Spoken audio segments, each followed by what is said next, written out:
शिरपुर तालुका के पूर्वी क्षेत्र में 27 तारीख को दोपहर बाद हुई बेमौसम बारिश के कारण कृषि फसलों को भारी नुकसान हुआ है। प्रशासन की ओर से नुकसान का पंचनामा किया जा रहा है। विधायक अमरीश भाई पटेल, विधायक काशीराम पावरा, डॉक्टर तुषार भाव रंधे, देवेंद्र पाटिल तथा तहसीलदार महेंद्र माली ने सीधे खेतों में जाकर नुकसान का निरीक्षण किया और किसानों को हर संभव सहायता दिलाने का आश्वासन दिया।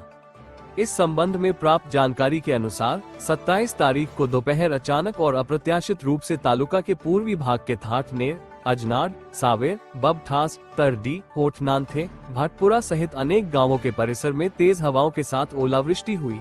इस बेमौसम बारिश से केला, पपीता, गेहूं, मक्का, चना जैसी फसलों को भारी नुकसान पहुंचा है। विधायक अमरीश भाई पटेल और विधायक काशीराम पावर ने प्रशासन को तत्काल नुकसान का पंचनामा करने के निर्देश दिए हैं।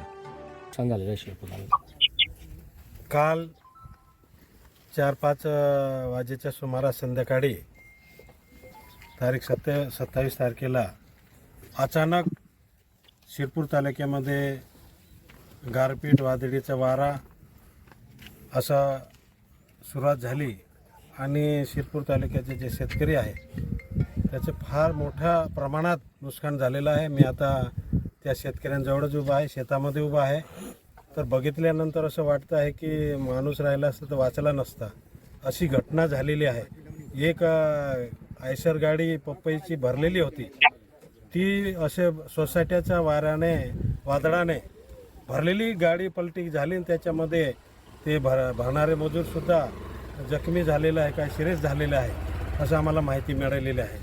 तर या शेतकऱ्यांच्या फार मोठ्या तोंडाला येणारा घास चालला गेलेला आहे। तर शेतकऱ्यांचं फार मोठं नुकसान झालेलं आहे।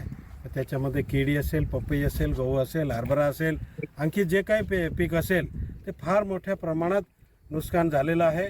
तर मी शासनाला आदेश करतो आहे की बुवा सरसगट पंचनामा करावा।